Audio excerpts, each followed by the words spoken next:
question while we were kind of waiting for everyone to join about what lake this was. And I got a couple guesses, Reflection Lake and Crater Lake, which were great guesses. And this is Anthony Lake outside of Baker City in the Blue Mountains. So good guesses. So I'm Kathryn Thomason. I've been in the stormwater design world for about 15 years, both on the stormwater manufacturing side as well as in civil consulting. I love rainwater harvesting. It's kind of a passion of mine, and I've done some work on that as well. I'm also an OSU alum. I know this is a Washington group, but maybe we have a couple OSU Beavers. They're at least doing awesome in basketball this year. I love to hike and get outdoors, and I have a 4-year-old and a 6-year-old, as well as a 1-year-old crazy puppy. So I keep busy. I've also got Jim Mayer and Mike Scott on the line today. And Jim is an area technical manager in the Southwest, but he is an expert at Maxwell deep drywalls, as well as Mike Scott, who you're probably familiar with. He's on the ASCE Sustainability Committee, and he helps with stormwater in Washington. So he's a local contact for you as well. I'm in the Portland area. Okay. So as we go along, this is a pretty small group. If you have questions, feel free to unmute and ask those. You can also throw them into the chat, and we'll have people looking at the chat as well to make sure we don't miss any questions. But I'd love for this to be interactive if we can, so feel free to ask as we go. I'll also be sending out PDH certificates at the end of the presentation, so you don't have to worry about that. Okay, so today we're going to talk about a little bit about the evolution of stormwater management, briefly about Washington geology, and about the Washington Ecology's Drywall Regulations. We're going to talk why deep infiltration, and then we're going to talk a little bit about more the Torrent Maxwell product and why you may want to consider that as opposed to a standard drywall, and I'll share a couple local case studies. Okay, so the evolution of stormwater management.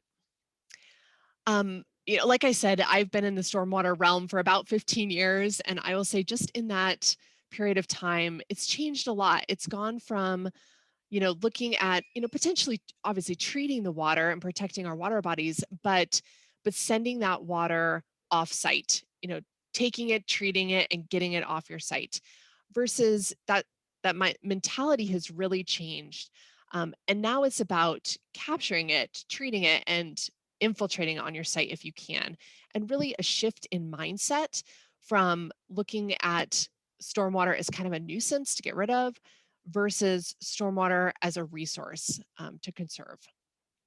And that's where, you know, infiltration can really be a huge benefit.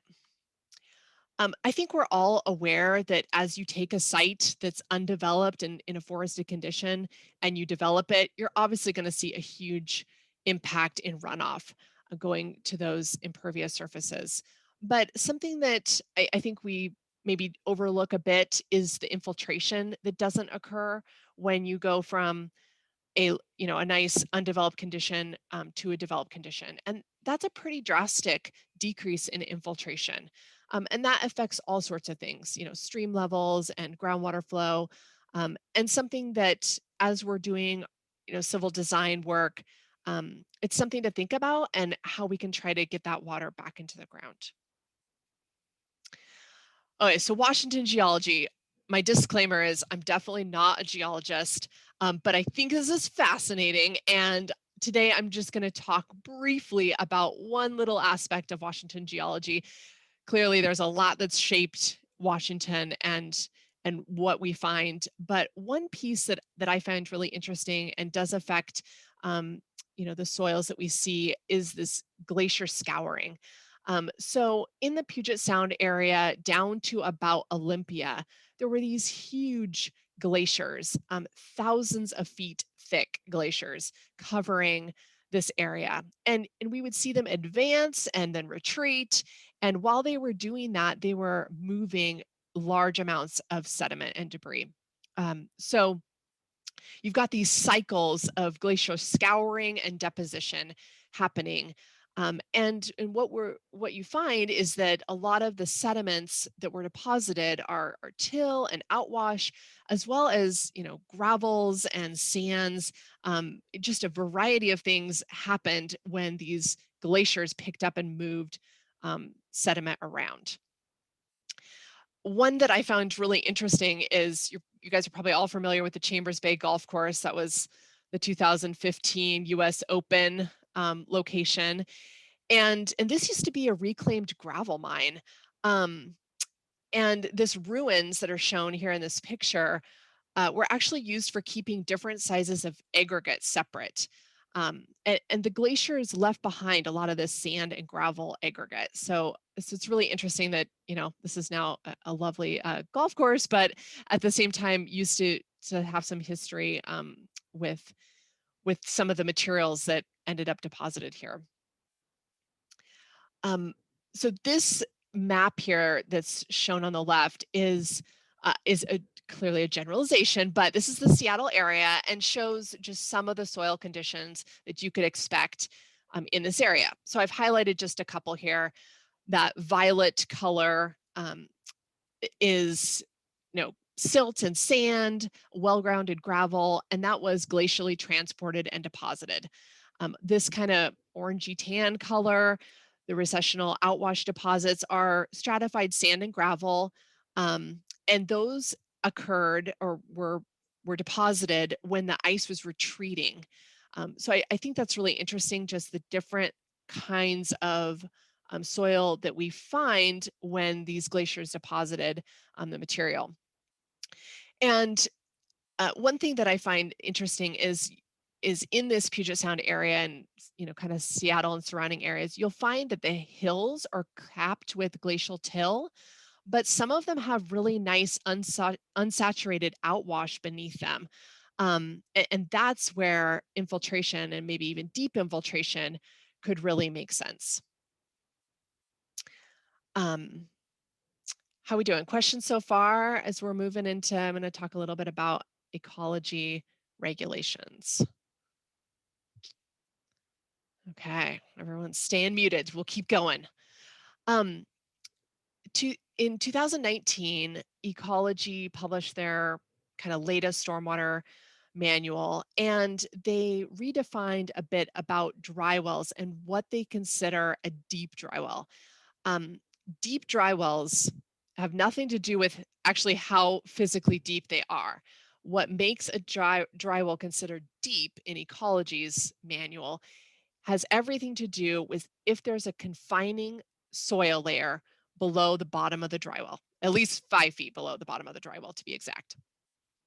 So they want to see that, you obviously have soils that are unsaturated and great for infiltration where your dry well is located to the depth of your dry well. But in order to protect the groundwater, they really want to see that confining layer, that, impermeable soil layer below that, to further protect the groundwater table. So in order to figure this out, obviously your site geotech can help answer that question. But there's also some great online resources, free resources where you can look at boring logs of nearby wells. That's something I can help you out with if you can't find it.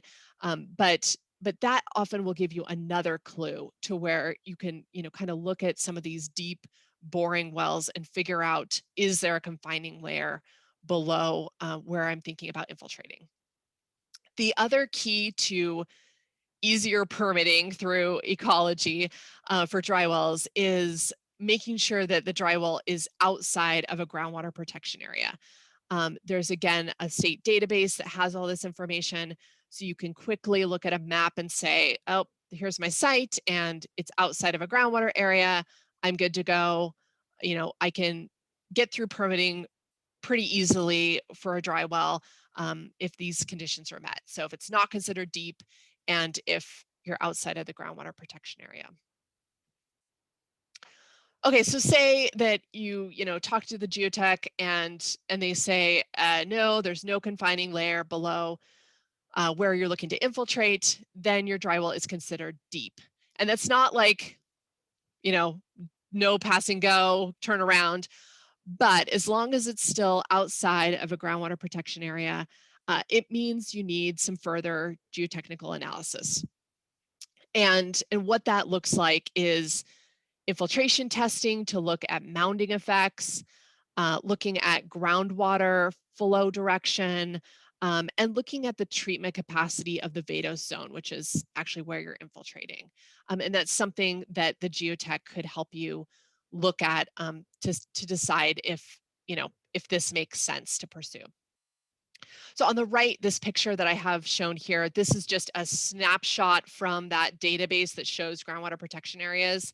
So you'll see quickly, Renton, Redmond, they've got some larger areas that are groundwater protection areas, but you start looking at Seattle, Bellevue, Kirkland, Shoreline, and you don't see a lot of groundwater protection areas there. So more chance that you're going to be outside of that area. So.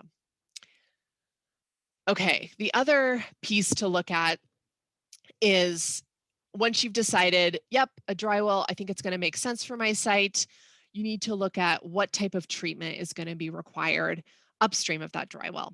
And this has everything to do with your site loading conditions.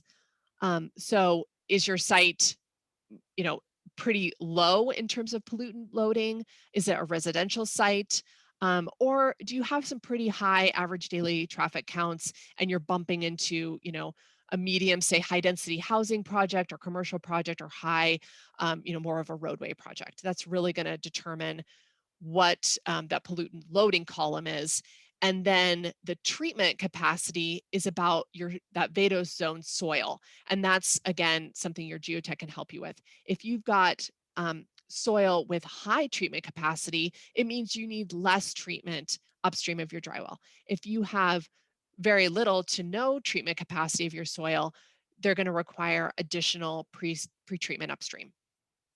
So I have circled here, say you have a condition where you have insignificant or low pollutant loading on your site, then basically all you need is a drywall that has built-in pretreatment. And that would be all that you would need for upstream treatment.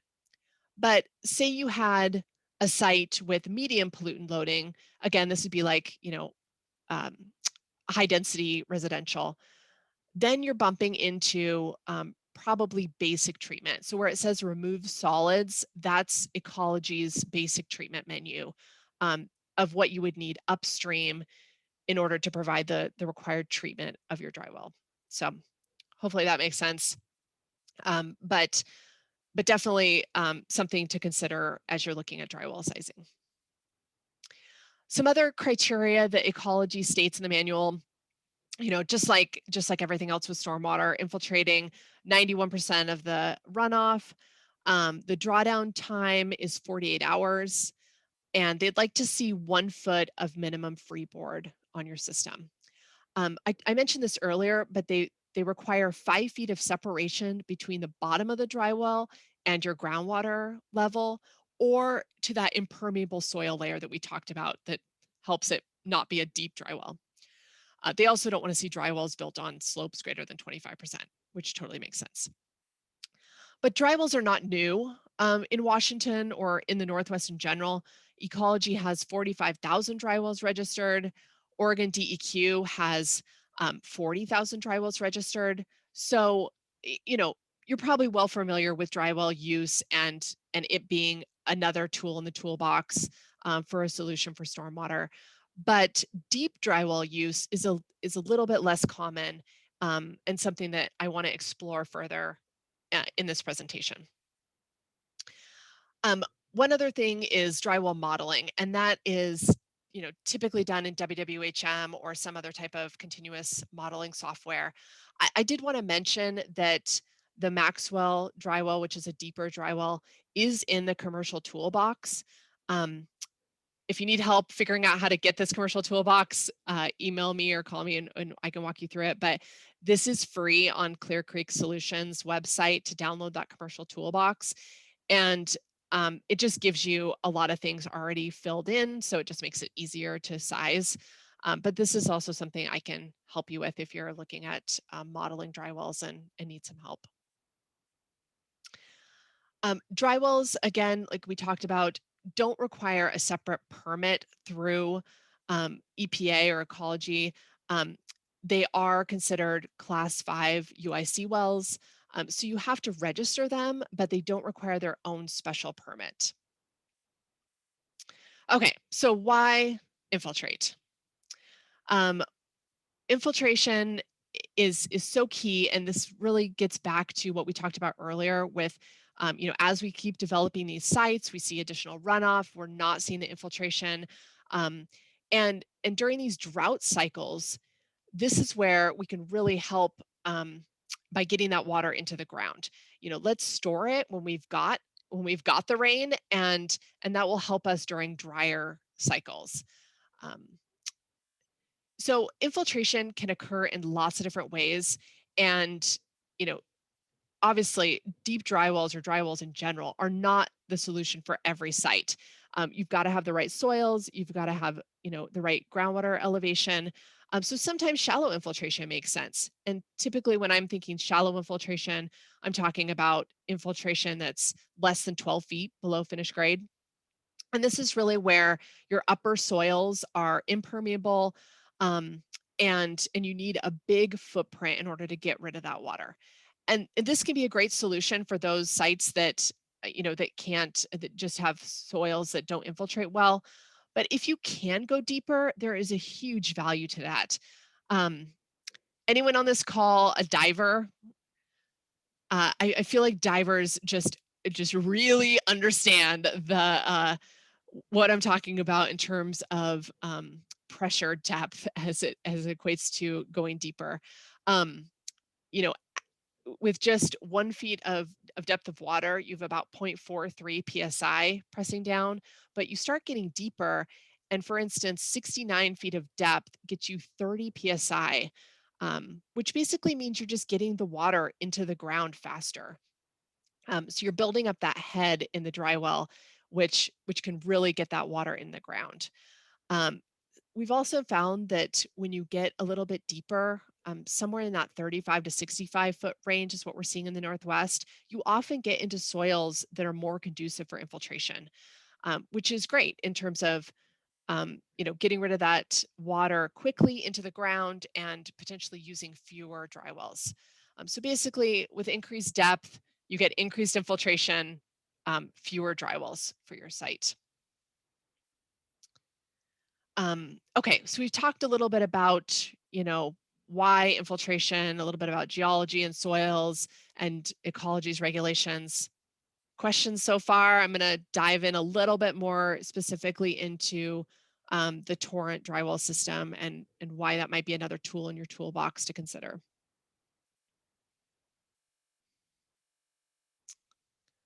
Okay, so quiet. We'll keep going. I hope you guys are all saving your questions because I'd like some questions here. Okay, so um, Torrent started as a drilling company in the 70s, and what's really different about Torrent is that they're a licensed contractor. So they're licensed in 8 different states, including Oregon and Washington. And Old Castle Infrastructure purchased Torrent back in November of 2019. Um, so this is um, this is a company that's all they do is install dry wells, and now Oldcastle is owns this company, and that's something that we can offer to install these as well as and be there for the whole installation process. Okay, so you're probably very familiar with different drywall types. These can be very simple, low tech, literally a hole in the ground filled with gravel, to much more complex systems. And you've probably seen downturn elbow type of pretreatment on some scenarios, or even just catch basins. Obviously, ecology has different requirements, like we talked about earlier, depending on what type of site you have. But a lot of the older drywalls that were installed are not maintainable and easily can clog and cause an issue for long term for the project site. So the Maxwell is more of an engineered drywall, and because this has been around since the 70s, they've had a lot of time to look at what makes good pretreatment, what helps prolong the life of dry wells. So you'll see here 3 different iterations. Starting on the left, we've got the Maxwell Type 1. And so, as they went along and discovered, what helps with pretreatment, you'll see Maxwell Type 2, Maxwell Type 3, these different iterations. And now we're on the Maxwell Type 4. So this is a design that incorporates kind of this upper section that's shown in orange here. Consider that the concrete portion, and that's typically 15 to 18 feet deep. And the great thing about this portion is that's where you get the settling. So that's where water has time to either come in through a grate, like is shown here, or come in through a pipe. And you get that resonance time, that settling that occurs in the bottom here, as well as hydrocarbon absorption with that pillow that's shown in orange. So as the water fills up, it then has to go under a floatables baffle through a screen before it can get into that overflow pipe that you see going down into the clean rock layer. And so these can be deep because we use drill rigs. These can be up to 120 feet deep. Typically in the Northwest, we don't see these that deep. I would say, 40 to 60 feet is much more reasonable for where you're going to hit those great soils. But these can be much deeper if needed. So your number of drywalls is going to depend a lot on your soil infiltration rate, what that storm is, the drawdown time, and the depth to the groundwater. So the other product is the Maxwell Plus, and this has that same Maxwell 4 downstream, but upstream we've got a primary settling chamber.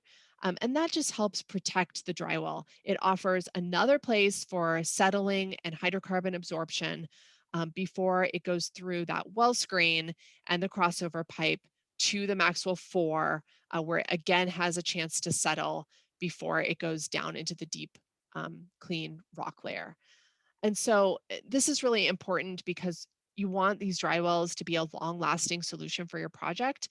And by offering this type of pre-settling upstream, this can really help with prolonging the life. The great thing about the Maxwell, though, is that any type of pretreatment can be used upstream. So when Ecology says they want a basic treatment device, Oldcastle has basic treatment devices like the perc filter or biopod that could be used upstream. Um, or another type of solution that you want upstream for pretreatment, anything can be put upstream of this, and you still get that bonus pre-settling within the actual drywall itself. So let's talk a little bit about maintenance. With most dry wells, maintenance is very challenging.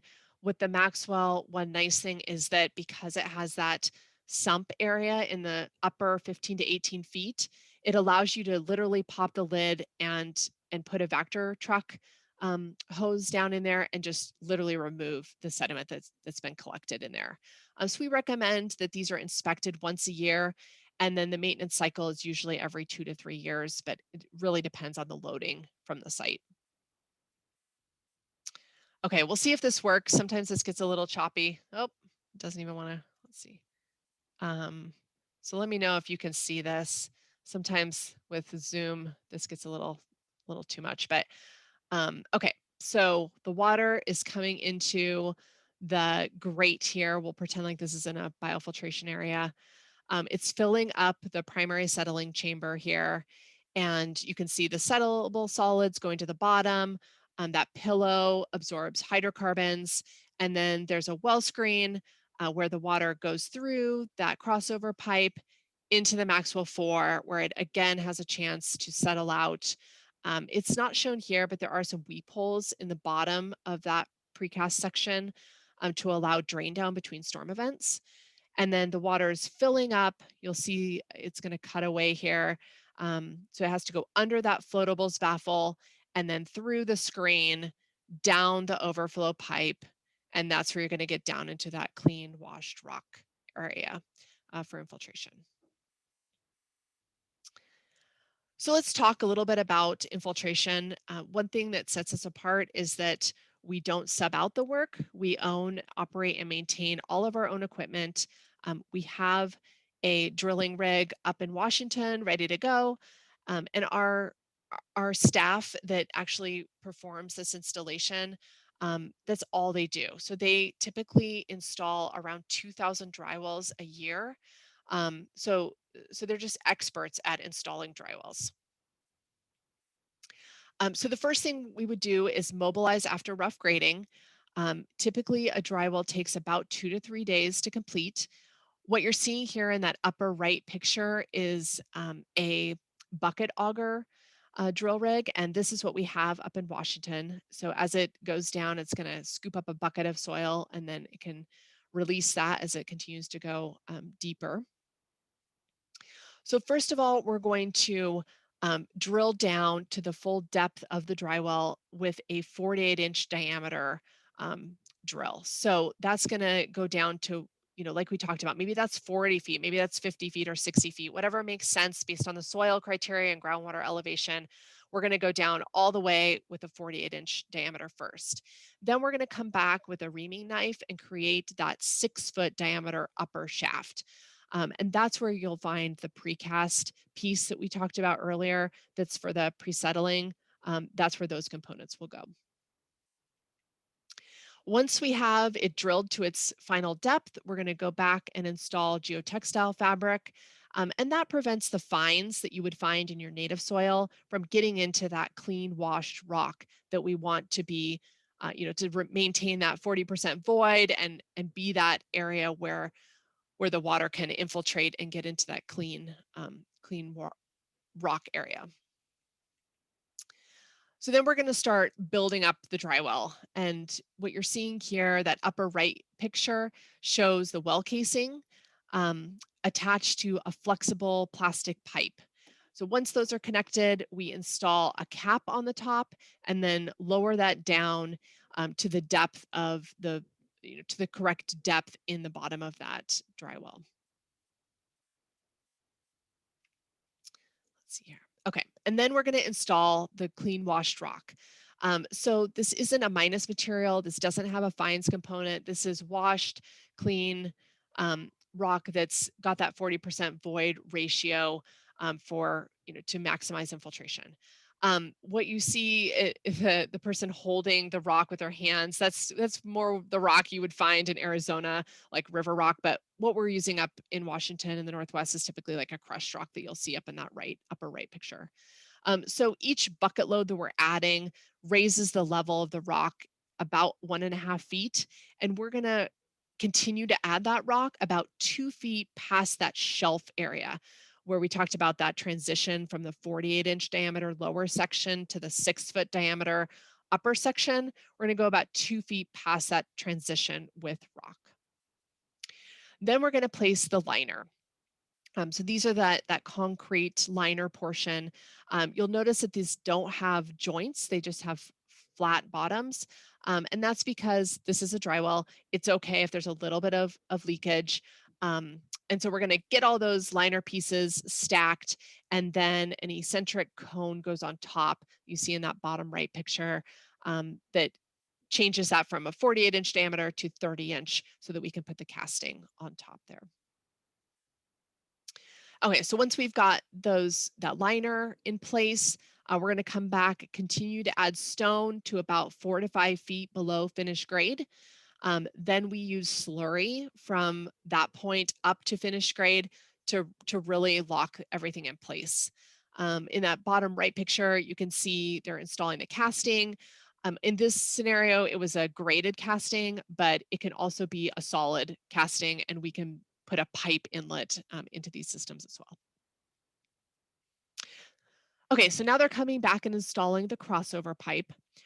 So this would be the scenario you would have if you're using the primary settling chamber upstream of the Maxwell 4. This would also be the scenario if you have a large site where you need multiple Maxwell 4 drywalls. And these can be daisy chained together and then connected with crossover pipes like you see here. So anytime we penetrate into the liner material, like for a crossover pipe, or in this example, in that center picture, what you're looking at is that primary settling chamber. That's the well screen and the crossover pipe that goes to the Maxwell 4. Anytime we're penetrating that, we're always going to go back with Speedcrete and just make sure that those are patched and just a nice clean installation.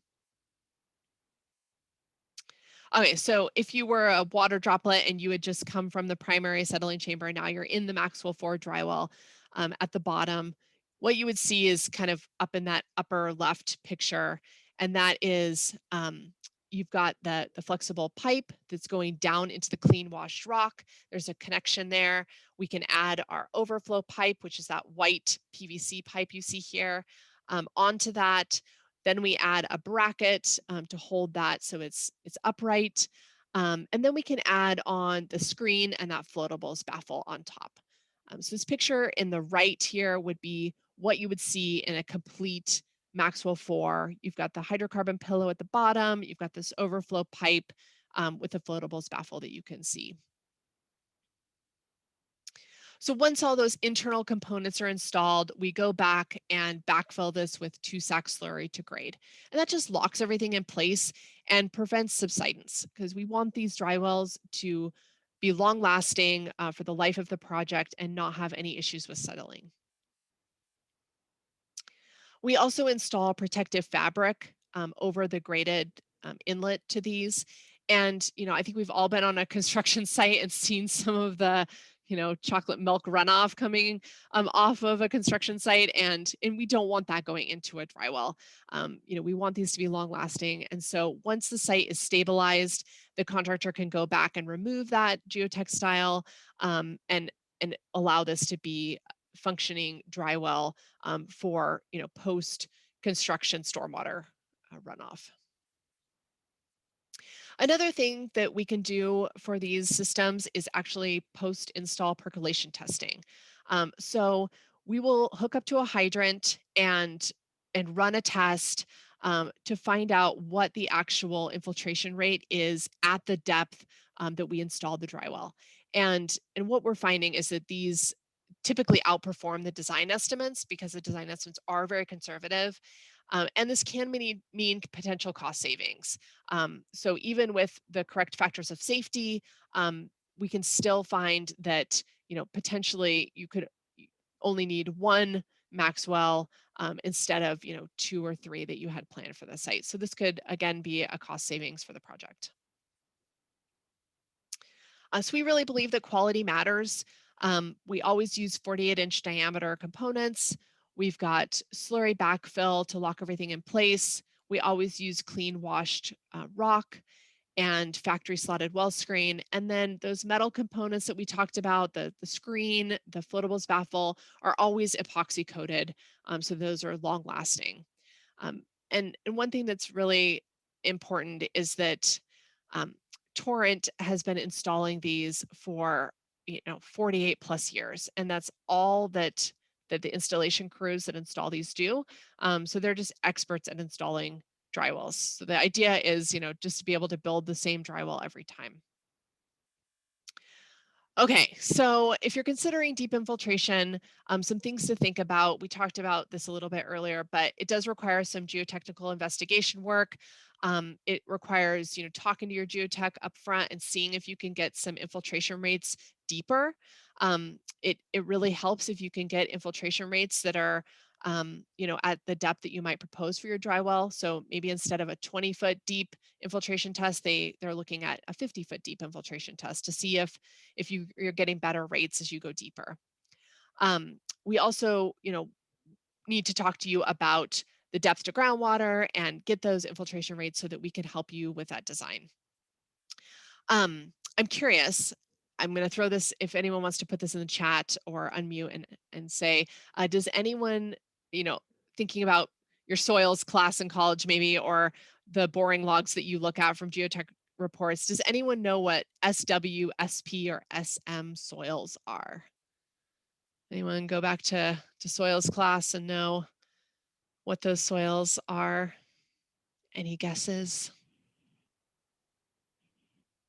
I know, Kathryn, but I think I'm cheating because I'm a geotech. Oh, oh, totally cheating. Okay. Anyone else? No? The sandy soils. Yeah, exactly. Okay, so SW is well-graded sands or gravelly sands. SP is poorly graded sands or gravelly sands, and SM is silty sands or sand silt mixtures. And if you see these on your boring logs, these are often soils that mean that infiltration might be a good choice on your project, and that a drywall may be something that's more feasible if you start to see these sandy soils and your groundwater elevation is deeper. So great, thanks for participating there. I want to talk a little bit about drawdown time.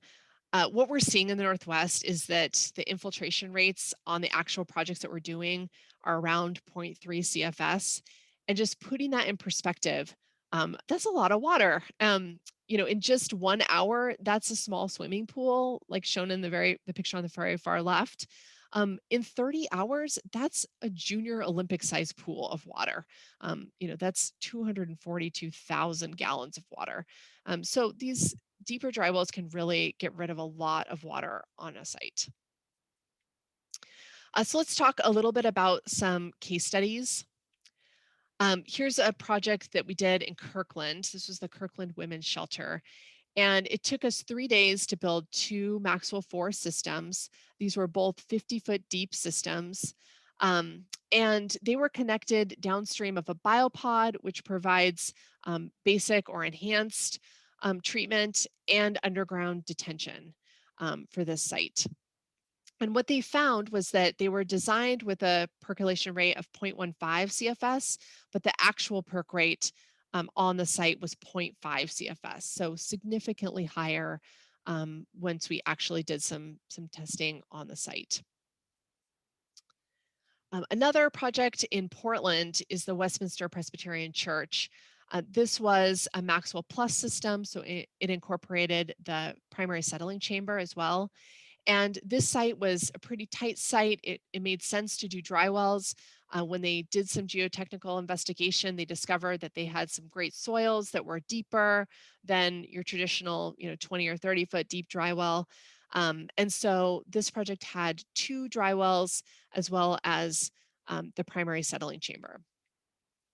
So here in this upper left picture, you can see the flatbed truck arriving with the liner components and the well screen and the plastic pipe. They installed those, and then they were able to do a perk test on the site to see what the actual infiltration rates were. And what they discovered was that, again, the design perk rate was 17 GPM, but the actual perk rate was 206 GPM. So even with a significant factor of safety on that, they were still able to get great infiltration on the site. And our little lesson on soils, you can see here, you started to get into these deeper soils, and we were seeing these SP, SW soils, which were really great for infiltration.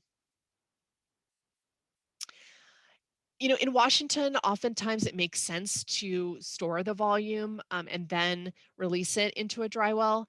So we can help with that as well. We have the storm capture product as well as panel vaults to help with large detention designs and really optimizing the deep infiltration by putting detention upstream and then releasing it into the dry well. So that's an option to consider. Another option is we've seen sites with deep fill layers or close to structures where you don't want to infiltrate in those fill layers, or you need to control your infiltration so that it's deeper. And what we can do there is just lower the depth of our slurry. So we install more slurry deeper so that you start your infiltration lower and get into the soils that really are conducive for infiltration. This is also something to consider if you have a site with some contamination, that you definitely want to make sure that those upper layers are not receiving any infiltration and you're getting into the cleaner layers down below. I did throw in one more case study, and that is a retrofit case study, just as something to keep in the back of your head. This was a project in California, and this was one of 6 phases of this Lamar Homes development. And at first, they installed an 8-foot wide, you can kind of see in this lower left picture, this L-shaped infiltration area here. But unfortunately, it was pretty shallow and it was sitting right on top of very silty clay soils that weren't conducive for infiltration. So the water would just sit in this basin, which of course is just like a mosquito breeding zone. So they went back and installed a Maxwell Plus system. And you can see in this bottom right area, this is now a really nice park area that they can utilize because the water is able to drain, and it's not a nuisance anymore. So really getting down into the soils that are conducive for infiltration, can make a huge difference. Okay, we're almost there. Just really quick, we've talked about deep infiltration and drywall usage and getting past those impermeable upper soils.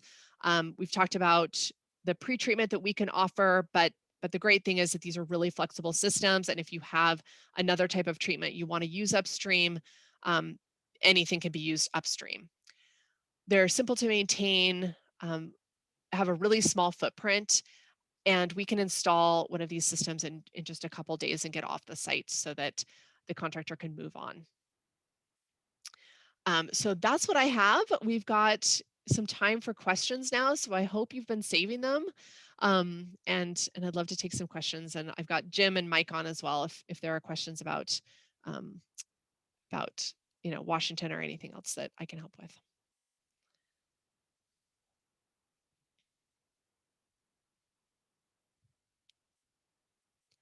So quiet. So Ecology generally suggests that the minimum infiltration rate that they want for infiltration BMPs is 0.3 inches per hour, I believe.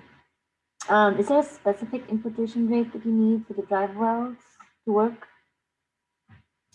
There's not a specific infiltration rate. I mean, obviously higher infiltration rates are going to, lead to fewer dry wells. But you do have the benefit of the head on the system, which does make a difference in terms of how much water you can get into the ground. Jim, I don't know if you want to speak a little bit more to some lower infiltration rates that you've seen still work with the Maxwell on some of your projects.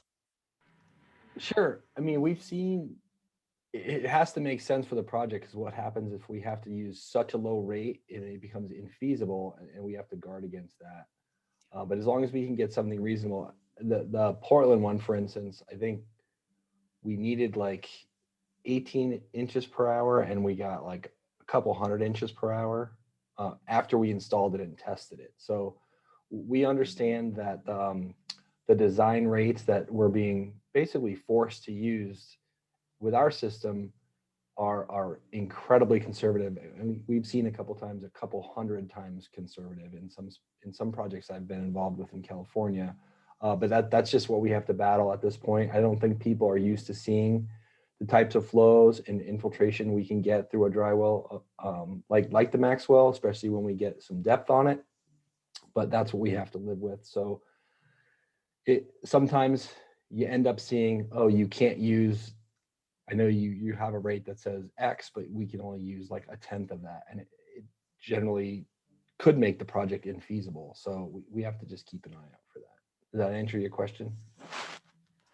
Yeah, because like typically geotechs, they put in a boring and they're able to give us infiltration rates based off of the boring.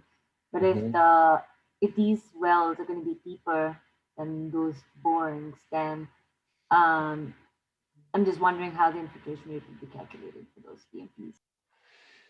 Yeah, I think when we first started really going to California and doing these, it was a conversation, and it's literally an iterative process where you have to tell the civils that they need to speak with the geotechs to ask for deeper borings, and it just becomes this kind of circular thing. And eventually they catch on and they recognize that there is a real benefit to going deeper, and it's a lot easier conversation to have as things kind of go forward. And now it's in California anyway, it's a standard for people to go out there and drill at least one really deep boring on the project to do an infiltration test down the hole to get that data, because they know it's a valuable endeavor. So I just had another question come through the chat, and that was for the Maxwell system, it only works when the site has really deep groundwater, or is it that the drilling goes below the groundwater layer? Good question. The Maxwell, we would like to see the groundwater elevation lower by, ecology requires 5 feet, we would like to see a 10-foot separation if possible between groundwater elevation and the bottom of the Maxwell. It doesn't mean that these have to be, that the groundwater elevation has to be hundreds of feet deep, but if the groundwater elevation, say, is 60 feet deep, we could install a 50-foot deep dry well and still get a lot of that additional head and temporary storage volume that you wouldn't get with a shallower dry well. So that's a really good question, though.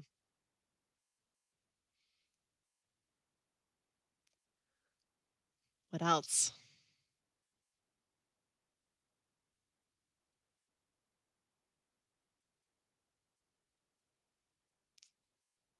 Okay, well, I really appreciate the opportunity to talk with you all today, and my contact information is on the screen. If you have additional questions that come to you and you want to ask me, I'd love to be able to chat with you more. And yeah, I think that, did you want to say a few more words before we sign out? I just want to say thank you. That was really fantastic. Thank you. I was expecting it was going to be great, but that was very pertinent to me as a geotech, which I was actually not expecting. So very interesting. And I hope you all enjoyed yourselves. And this recording will be available if you want to share it with colleagues who weren't able to make it today. We'd really appreciate it. And we hope you can join us again another time. As Kathryn mentioned, she'll share PDHs with everyone that was here today. Is that correct? Yes. Yep. Okay. Okay. Thank you. And feel free to reach out to Kathryn or myself if you have any questions following up after this meeting. Thanks, everybody. Thank you. And thank you again, Kathryn. You're welcome. Thank you. Thanks, everybody.